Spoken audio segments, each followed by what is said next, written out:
મહીસાગર જિલ્લાના લુણાવાડા તાલુકામાં માર્ગોની હાલત દયનીય બની છે।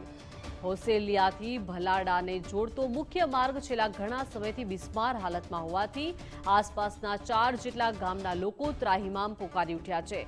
લુણાવાડાના હોસેલિયા, ભલાડા અને જીતપુર જેવા ગામોને જોડતો અંદાજે 5 કિલોમીટરનો માર્ગ અત્યંત ખરાબ હાલતમાં છે। રસ્તા પર ડામર ગાયબ થઈ ગયો છે અને ઠેર ઠેર માત્ર ને માત્ર કપચી જોવા મળી રહી છે। આ માર્ગ પરથી પસાર થતી વખતે કપચી ઉડીને વાગવાના કારણે સતત અકસ્માતોનો ભય રહે છે। સ્થાનિક ગ્રામજનો દ્વારા તંત્રને અનેક વખત લેખિત અને મૌખિક રજૂઆતો કરી છે, તેમ છતાં પરિણામ શૂન્ય છે। લોકોનો આરોપ છે કે બિસ્માર રસ્તાને કારણે વાહનોમાં નુકસાન થાય છે અને ઇમરજન્સીના સમયે પણ મુશ્કેલી પડે છે। તંત્ર દ્વારા વહેલી તકે નવો રસ્તો બનાવવામાં આવે તેવી આ પંથકના લોકોની પ્રબળ માંગ છે।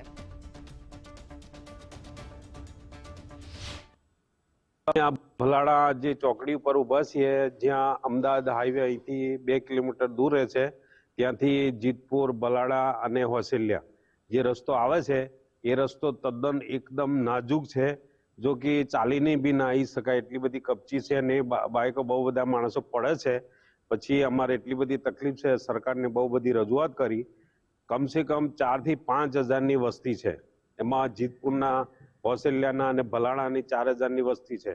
હવે તમે વિચાર કરો, નાના છોકરાઓને સ્કૂલ લઈ જવા હોય, કોઈ ડિલિવરી કેસ હોય, કોઈ ઇધર ગીધર રાતે બી આવું જવું હોય તો કેટલા બધા અમારા પ્રોબ્લેમો છે। હવે ગવર્મેન્ટ કંઈ સાંભળતા નથી। 2 વર્ષ પહેલા આ રસ્તો બનાવ્યો હતો અને અત્યારે તો જુઓ તમે જાતે આવીને નિરીક્ષણ કરી જુઓ અમારી હાલત કેવી છે। આ રસ્તો લગભગ 2 વર્ષની અંદર બનેલો છે અને 2 વર્ષની અંદર રસ્તાની અંદર એટલું બધું કામ ખરાબ કરેલું છે ને આ કોન્ટ્રાક્ટરે, પણ ના પૂછે વાત। કપચી અત્યારે નીકળી ગયેલી છે અને રસ્તા પર જો કોઈ છોકરો જાય તો બાઇક લઈને જાય તો બી પડી જાય એવી હાલત છે।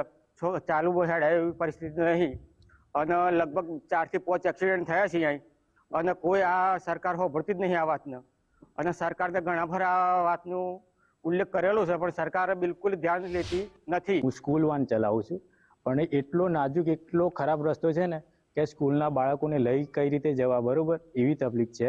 અને પથ્થર તો એટલા બધા બહાર નીકળી ગયા છે ને તે ના પૂછે વાત, બરોબર। સરકારને અમે રજૂઆત કરી પણ હાલ સુધી આનું કોઈ નિર્ણય આવ્યો છે નહીં, બરોબર।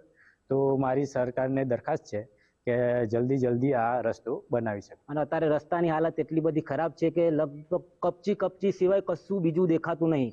પણ ખબર નહીં કે કોન્ટ્રાક્ટરે કઈ રીતે કામ કર્યું છે અને શું કર્યું છે અમને ખબર નથી। આ રસ્તા માટે અમે બહુ બધા ઉલ્લેખ કરેલા છે, છતાં કોઈ અમને નોટિસ મળતી નહીં કે આ કામ ક્યારે થશે, શું છે એ કશું અમને ખબર પડતી નથી।